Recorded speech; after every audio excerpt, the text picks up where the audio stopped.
Tataas ang sasagutin ng PhilHealth sa mga hospital bill dahil sa pagtataas nila ng case rates. Nadagdagan din ang mga sakit na sakop ng kanilang benefit packages. Nasa frontline ng balitang yan, si Ria Fernandez. Kahit hindi mabibigyan ng subsidiya ang PhilHealth sa taong 2025, nagpatupad na raw ito ng panibagong adjustment sa case rate. Sa pagdinig ng Senado, ibinalita ni PhilHealth CEO and President Emmanuel Ledesma na tinaas nila ng 50% ang case rate. Ibig sabihin nito, mas lalaki ang sasagutin ng PhilHealth sa mga hospital bill. Hindi pa tiyak kung magkano ang sasagutin ng PhilHealth sa kada sakit.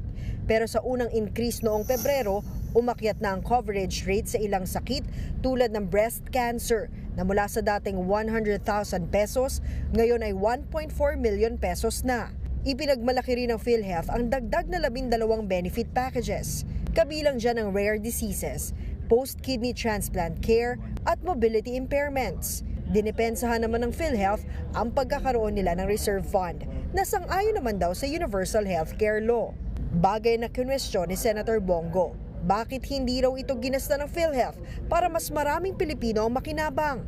Ngayon lang kayo nagkakandara pa dahil naging issue na po itong PhilHealth. Sana hindi kayo na zero ngayon. Ang sakit dito, nawalis na yung excess funds ninyo dahil rin po sa inyo na nagkaroon kayo ng excess funds. Ayon sa isang universal healthcare advocate, hindi kakayanin ng PhilHealth na mawala ng subsidiya. Sa basic packages pa nga lang daw, hirap na silang ipatupad ito. Noong nakaraang taon, sa 1.4 milyon na buntis, kalahati lang ang sinagot ng PhilHealth. Sa 1 milyong TB patients naman, 30,000 lang ang nakakuha ng benepisyo. Ang epekto po nitong pag-zero is, we will not have a consulta package, not in the near future. Ginisa rin ng mga senador ang PhilHealth sa pagkakaroon ng 138 million pesos na budget para sa kanilang anibersaryo. Gala Night and Sports Fest, 32 million and 13 million. Habang ang dami-daming nangangailangan ng healthcare. Who's a smart person who made this? Mr. Chair, this was endorsed by a group inside PhilHealth. Sino yung grupo? You have to name the group because you have to enlighten that group. The anniversary committee po is headed by Mr. Ray Balenya. Nauna nang sinabi ng PhilHealth na binaba nila ang pondo para sa kanilang anniversary celebration. Ngayon ay nasa 200,000 piso na lang ito.